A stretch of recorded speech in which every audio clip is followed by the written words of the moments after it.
What are the 10 hottest comics of the week? Let's find out in this week's breakdown. Welcome back to another video.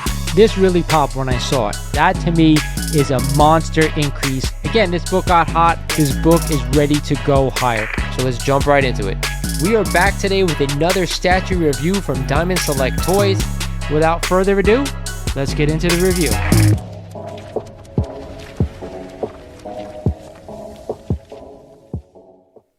What is good, YouTube? We are back. This is Lawrence over at Mighty Comics and Collectibles, and today is another Hot 10 breakdown of the week. If you guys aren't familiar with what I do in this video, I take the 10 hottest comics according to the Key Collector app, and I break them down one by one, telling you guys out there in the community if I'm buying these books right here at these prices, or I'm staying away or selling if I own them. But of course, before we get into that, like always, guys, if you are not a current subscriber of the channel, I want you to do me a favor. Go ahead, click that subscribe button for me. You know we're trying to get to 4,000 subs, and I'm giving something massive away. And of course, every 1,000 subs from here on out, I'll be giving something big away as well. So hit that subscribe button. I want you to tap the like button, because if we get to 200 likes by the end of Sunday, I'm giving something away from my personal collection to one lucky subscriber. And of course, turn on the notification bell. But stay tuned. There is a message from our sponsor. I told you guys from here on out, I'm going to be giving something out of my personal collection away every 1,000 subscribers from here on out. And we're just about almost at 4,000. I think we're about 600 and change away. Guess what, guys? This is the 4,000 sub giveaway. It is this awesome 1/10 scale Thanos diorama from Infinity War. I want to tell you, this thing is freaking awesome. It is nearly perfect for a Thanos statue. So do me a favor, go ahead, click that subscribe button for me, smash that like button, and let's give this sucker away as soon as possible. With that said, guys, let's get into this week's breakdown.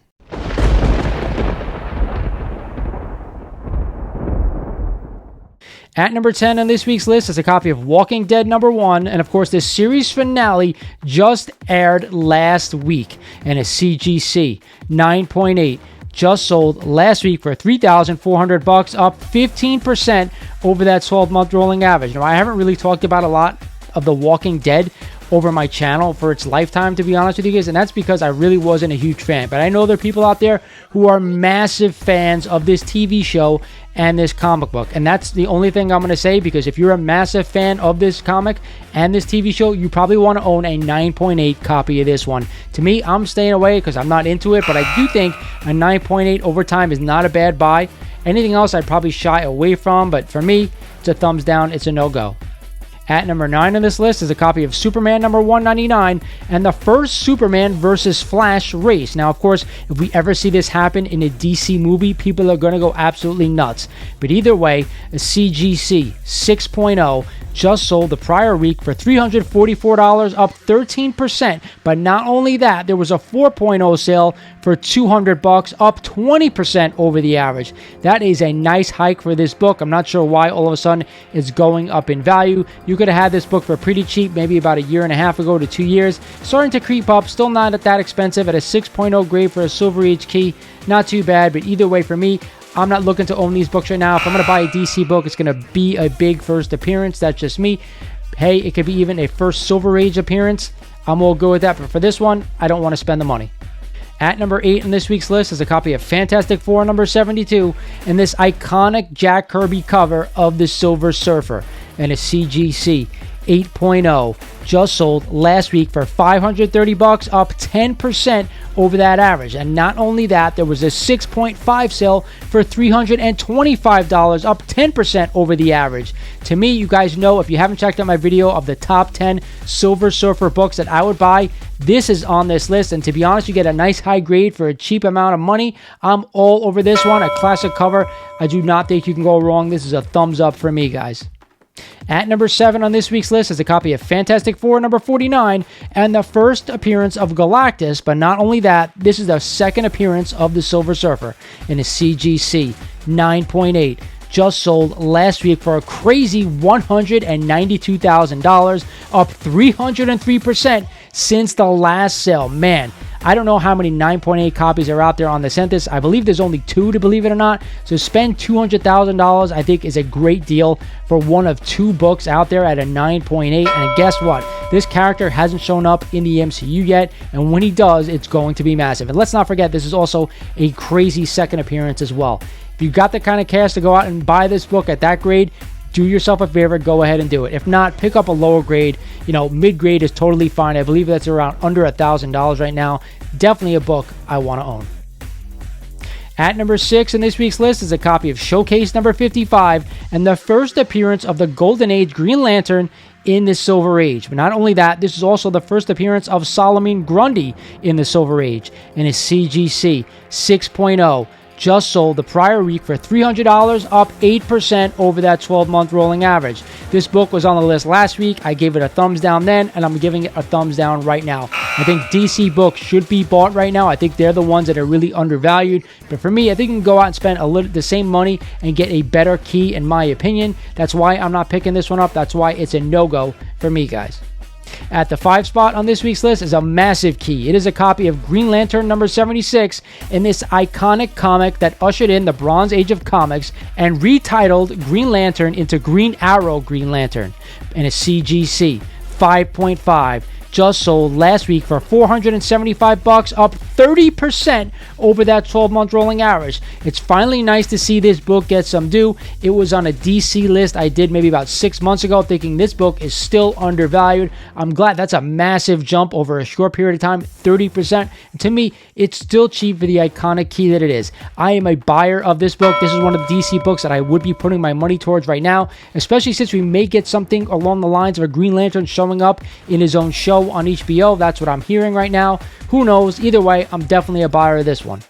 At number 4 on this list is a book that I am shocked that is on it. It is a copy of Avengers number 4 and the first true appearance of Captain America in the Silver Age. Now, I say first true appearance because he didn't appear in a Tales of Suspense book. I forgot the issue number, but it turned out not to be the true Captain America. And a CGC 4.0. Just sold last week for $1,759, up 2% over the average. But also, there was a 7.0 sale for $4,470, up 7% over that average.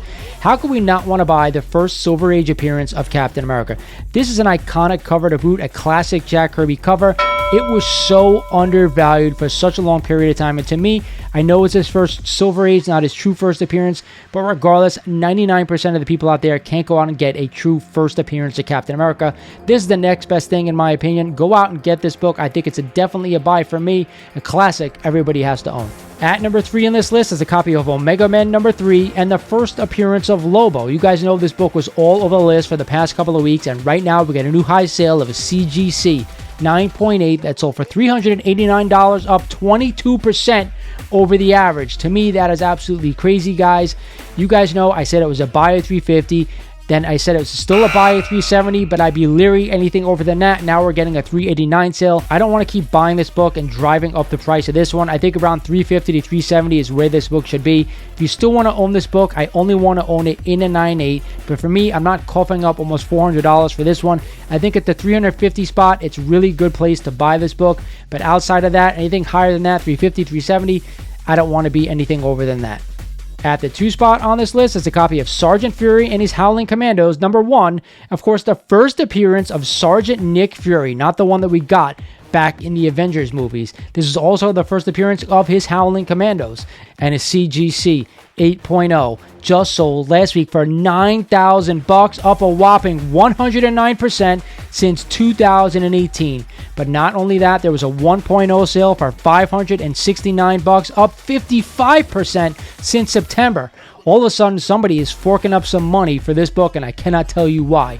Again, are we going to get maybe a possible different Nick Fury in Avengers, Secret Wars? That remains to be seen. You never know. Maybe we'll get the classic Nick Fury for back in the Silver Age. It's a possibility, guys. I can't say that it's not, but there's no way in hell I'm shelling out $9,000 for a high-grade copy of this one, and I'm sure as hell I'm not spending $600 on a 1.0 sale of this one. Again, if you want to own a Nick Fury book, I think you can go out and get the first appearance of the new Nick Fury. I forgot what Strange Tales issue it was, but it is a Strange Tales book. Go ahead and buy that one. That's one still cheap. This one is still a little bit pricey for me. And at the top spot on this list is a massive Grail. It is a copy of Detective Comics number 168 and the origin of the Joker. Of course, he was a former crook named the Red Hook in this issue. And a CGC 7.0 just sold last week for $33,000, up 7% since March.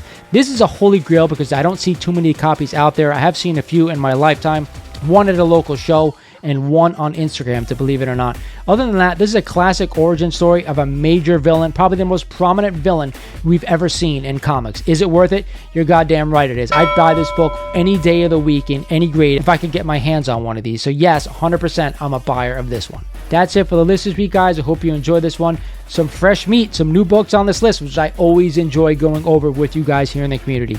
It is now time for my best buy of the week, and I'm going with Fantastic Four number 49 and the first appearance of Galactus and the second Silver Surfer. To me, I still think this book is way undervalued, and I talk about it all the time. Once Silver Surfer shows up, Galactus is not too far behind. So that to me is the best buy. I think when we get to that storyline in the MCU, it is going to be massive. So I'd be picking this one up if you guys can. Hope you guys enjoyed the video. This is Lawrence over at Mighty Comics and Collectibles saying thank you for watching, and I'll talk to you guys soon.